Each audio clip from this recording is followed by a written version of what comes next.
Hello, Darklings. I hope you're well today.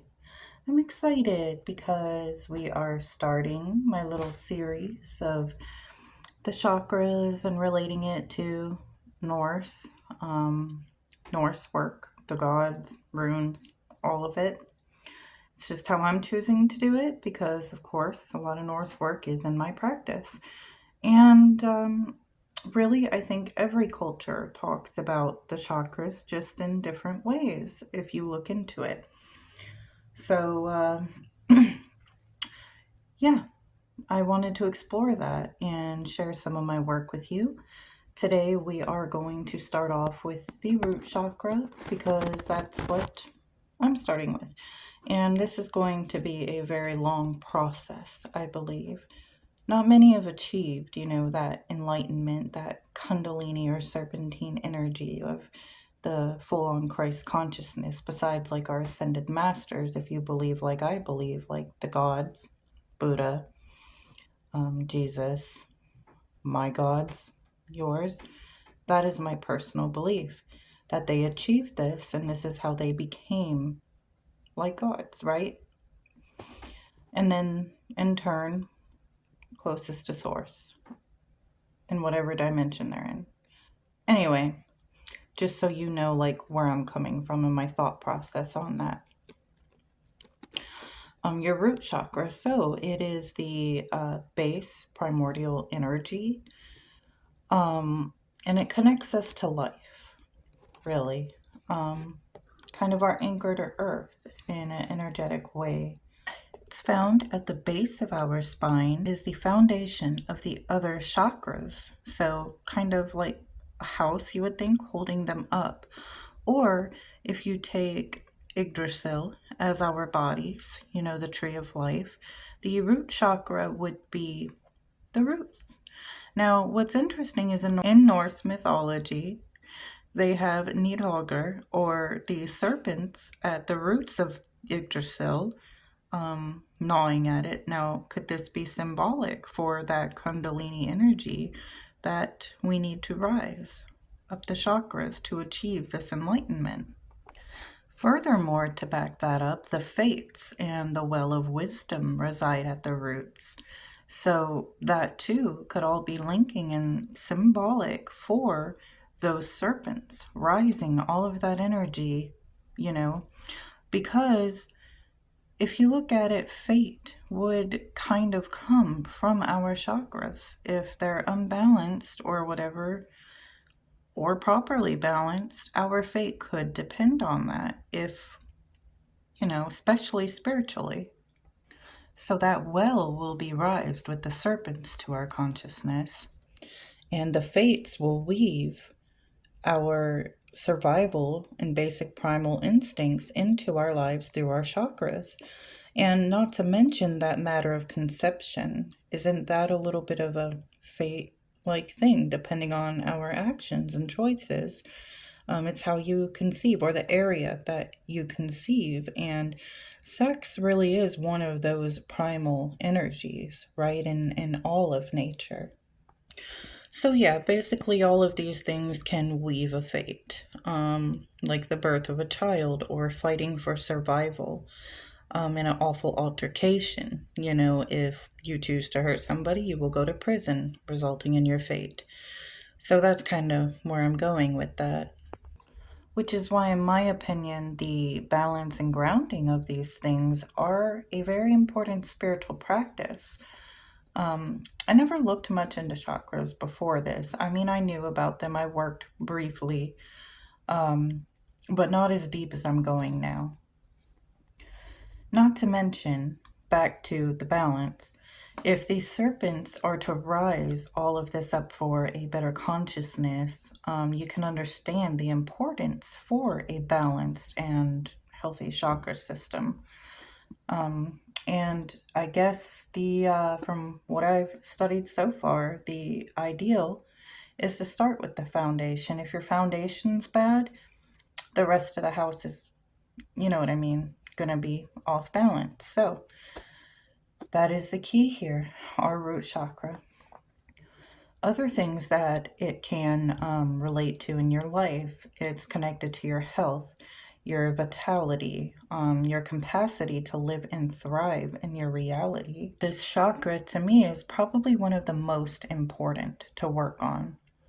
Now, the well of wisdom residing at the bottom of Yggdrasil, Odin gave his eye to achieve wisdom and gain knowledge.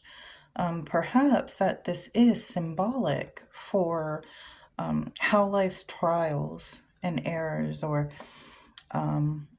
obstacles could really imbalance this chakra and the sacrifices that we must make to achieve a healthy balance in this chakra. And perhaps even working with this one will bring a lot of wisdom and knowledge. But I do believe that his sacrifice most certainly tells us that this work is not going to be easy. Now, to prepare for this great work, I'm going to have to completely change some lifestyle decisions.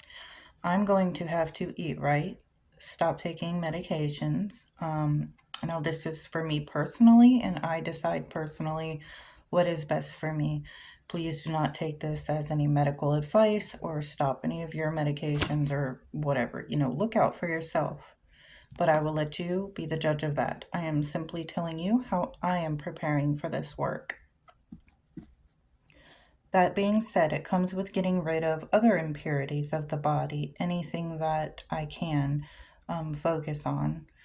Already a bit of success where, my skin is clearing. Look at that. You know, I needed to do this anyway. Also, more meditation. I need to get back into that practice. I'm starting some yoga. And then we have the tantric practice of this. The harnessing that sexual energy without release and using that to help this along. For that, of course, I have my partner, but I will be using my incubus to help me with this. I will keep y'all updated on that too, because I know a lot of people like when I talk about my experiences with my incubus, but I feel like I can use that connection for more. I can use that spirit to help me with this work. And for that help, I have a very personal deal going on with this spirit. So I'm excited to see what happens in all of this. So, with this chakra, I have related Hel and Loki. I will be trying to astral to every realm on the Tree of Life Yggdrasil. I'll be using my dragon guide to help me with this great work, and I will keep you updated on each astral experience with that and what I find. Of course, I'm trying to adapt and create a chakra system that works in my practice for people who practice what I do. Um, I'm really excited about this. So I would, if I had to label it, I would say I practice Thursatru. And of course, a lot of this is trial and error for me. So this series will kind of be like a video diary of my work and my experiences through this. If you look at Bifrost, the rainbow, the bridge of the gods that they use to travel to every dimension or world on Yggdrasil, I think that heavily relates to our chakras as well. So when we look into all of these mythologies, they're literally guiding us. So with all the symbology in Norse mythology, and then looking into the chakras, I hope to create an excellent system and one that works for me. Hopefully it can help somebody else too. So, just a little bit more information on the root chakra. It is known as Mudara, so Mula meaning root, and Hara meaning base. So, each video I will tell you which deity, which room, which stones, what work and practices to be doing with each chakra, also relating it to each realm. And on the side, we'll talk a little bit more about astral projection and meditation too to help you if you do choose to try this. So the process I have right now is, of course, I mentioned you're going to use your body as Yggdrasil. And the 9 realms are inside and outside us, right? In the ethereal. And you are going to explore it astrally to obtain any experience or wisdom, like Odin. Odin wandered. He wanted to know all, right? That was one way he sought wisdom. So is that symbolic for exploring these realms while working with the chakra system? I think for some reason that these realms hold keys to reach certain consciousness. I think each realm is a consciousness. Other deities you can also, if you choose to, work with for the root chakra. I chose to also be Nidhogger and the Norns. If you practice Seder, you kind of work with the fates, with the Norns at times. So that could be really interesting. The meditation chant for the root chakra and my system will be Lam, which is the traditional chant, and the rune for this chakra, which is going to be Uruz, which stands for grounding and strength and primal energy and health.